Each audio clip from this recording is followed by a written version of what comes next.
Well, school starts in less than a month, and BC teachers are calling for masks in classrooms, even though they're currently optional indoors.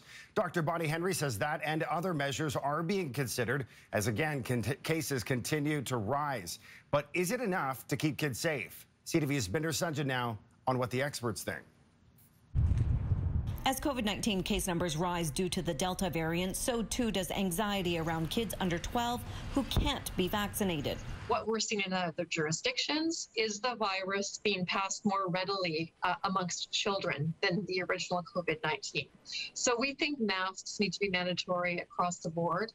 The teachers union is asking for better ventilation in classrooms and a mask mandate to start the school year. This is something we are working very hard on right now. There's a number of different things, and you will expect to hear more about that later next week or early the week after. The head of Vancouver's Infectious Diseases Centre says if school staff can't or won't get vaccinated, they should face consequences like having to wear masks. Children will only get infected if they are around people who are infected themselves. The best protection they can afford the children that are around them is to get vaccinated.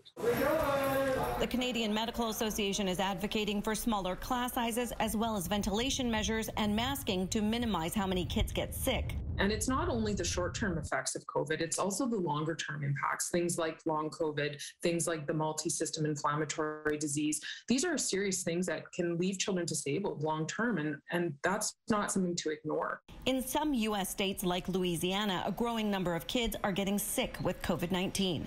We have to avoid comparing Canada and the United States. In Canada, within the next 2 weeks, 80% of the eligible population age 12 and over will be fully vaccinated, whereas in the United States, it's barely at 50%. We're in a situation right now where the choices we make over these next few weeks and months are going to determine whether or not we have a fourth wave of this pandemic. Binder Sanjan, CTV News, Victoria.